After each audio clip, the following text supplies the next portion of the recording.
博物館の展示からその町の歴史を紹介するシリーズです。第1回目は、この4つの博物館の展示から10分でわかる大阪の歴史を紹介します。大阪には遠く1万年以上も前から人類が住み、生活していました。大阪のほとんどは海でした。南の方から大阪城付近にさすが伸びていきました。こちらが現在の大阪の地図。大阪平野のほとんどが4000年前は海だったことがわかります。さすが北へ伸びきって、河内型への海水の流入を遮り、淡水湖の河内湖となりました。モズ古市古墳群の築造が始まりました。全部で100基以上の古墳が作られたのです。仁徳天皇陵は日本最大の古墳です。古墳は大阪湾上の船からよく見えるように台地の上に作られました。また川を経由して都のある大和、奈良に向かう船の上からも見えるように作られました。当時の王権が海外に目を向けていたことがよくわかります。淀川や大和川が運ぶ土砂の堆積や治水事業により河内湖の水域が減少して大阪平野が生まれました。この頃から大阪が朝鮮や中国、アジア諸国からの玄関口として利用され、日本の政治文化の中心地として栄えていきました。鉄器の普及による土木工事の効率向上、馬の活用と繁殖による移動のスピードアップ、かまど導入で調理技術が向上し、食文化が大きな進化、窯の利用による焼き物の技術革命、渡来人による風習、技術、資源などの伝来。このように新しい技術がどんどん入ってきました。これらの情報、技術は驚くほどのスピードで日本の他の地域にも伝わっていきました。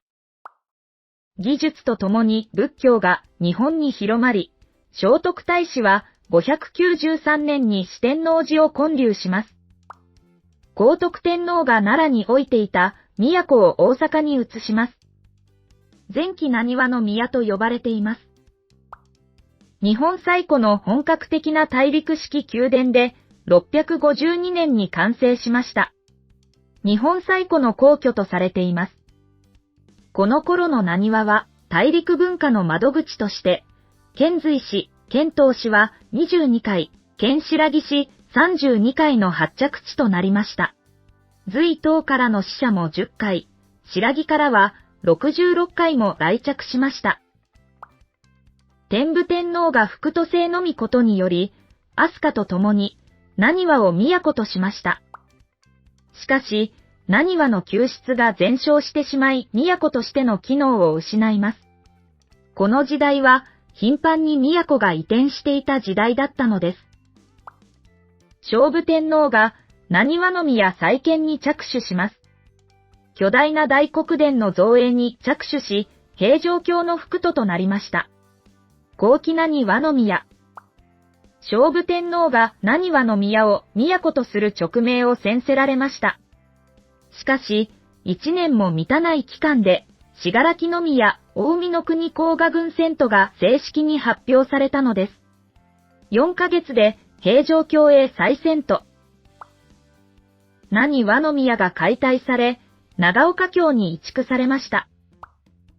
浪速宮が亡くなった後、大阪の町の中心となったのが四天王寺です。この頃に描かれた絵巻物には、四天王寺を訪れる人々の姿が描かれています。また、大阪は、摂津、河内、泉の地域になっていきます。浄土真宗の第8代宗主、蓮如は、現在の大阪城がある場所に大阪坊社、石山御坊建立に着手しました。その頃、上町台地の突端にあった小坂という地名が、大阪の語源と言われています。石山御坊は、石山本願寺となります。周辺は、寺内町として栄え、現在の大阪の基盤が誕生しました。種子島に鉄砲が伝来しました。ほどなく鉄砲は国産化され、堺は様々な物資が行き交う流通の拠点であったことから、鉄砲の一大産地となります。戦国時代に鉄砲をはじめとする交易により、堺は日本でも最も豊かな都市に成長しました。織田信長は大阪の上町台地に着目しました。川の水運も良く、国際交流の歴史も深いため、ここを手に入れることは天下統一とともに世界とのつながりを得ると考えました。上町台地にあった石山本願寺を10年にわたる戦いの末に手に入れました。天下統一を成し遂げた豊臣秀吉は大阪を本拠地と定め、巨大な大阪城を石山本願寺のあった場所に築城しました。大阪は日本の政治経済の中心地となりました。大阪城が完成。豊臣秀吉は城の天守に金のシャチホコを飾って自らの権威を示したと言われています。大阪夏の陣によって大阪城とその城下町は焼かれ、そして豊臣氏も滅亡しました。徳川秀忠が豊臣色を払拭するため、実質的な新築に相当する修築を施した大阪城を再築しました。大阪夏の陣で焼け野となった大阪は、各地からの商品を集める交通が便利だったため、急速に復興します。天下の台所として、日本全国の商業の中心地になりました。この時代、最も重要な商品は米でした。各地の大名は、大阪に蔵屋敷を置いて米を保管しました。こうして大阪には日本全国から米が集まるようになりました。集められた米は堂島米市で売買されました。ここは世界で最初に先物取引が行われた市場と言われています。商業だけでなく工業も発展しました。最も特徴的なのは銅の精錬でした。銅山は全国各地にありましたが、最終仕上げをする工場は大阪に集まっていました。多くの人が暮らしていた大阪では、歌舞伎や人形浄瑠璃、文楽などの娯楽文化も開花しました。日本全国からの物資が集まることで、食文化も花開きました。今日の木倒れ、大阪の食い倒れとも言われるようになりました。海徳堂や適塾といった完成の学問にとらわれない私塾による学問も根を下ろしました。開放的な気風や旺盛な起業家精神が育ちます。天神祭りの際には、宝船やお迎え人形などの豪華な飾り物も出されました。大阪城は戊辰戦争の際の混乱により、城内の建造物のほとんどが焼失していました。堂島米市の廃止、廃藩置県による大名菓子の貸し倒れなどにより大打撃を受け、大阪の経済は一時的に低迷します。廃藩置県により大阪府が設置されました。坂の字は土に帰るイコール死ぬと読めるので縁起が悪い。さらに侍が謀反を起こすと読めるので良くない。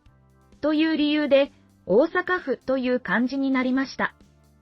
低迷していた大阪経済の再生のきっかけは、官営工場の造幣量、後の造幣局、そして砲兵工商でした。さらに民間の紡績工場や重化学工業も発達し、日本最大の産業都市へと変貌していきます。周辺44町村を合併し、人口が221万人と東京市を上回る日本最大の都市になります。世界でも6番目、大大阪と言われた時代です。工業生産額でも日本一になり、ヨーロッパの産業革命の中心地の名前を取って、東洋のマンチェスターと呼ばれるまでになりました。大阪市長、関はじめが大阪城公園整備事業を推進し、大阪城天守閣が63年ぶりに復活しました。これが現在の大阪城で、豊臣天守閣、徳川天守閣に次いで3代目の天守閣になります。1945年の大阪大空襲で焼け野原となりましたが、その後の高度経済成長の波に乗り、大阪の街は発展していきました。1970年にアジア初の万国博覧会が大阪で行われました。これからの大阪はどのような都市に変貌していくのでしょうか。この動画は4つの博物館大阪歴史博物館、大阪城天守閣、大阪暮らしの今昔館、堺市博物館の展示をもとに大阪府、大阪市、大阪観光局のホームページを参考にして作成しました。リンク先は概要欄に記載しています。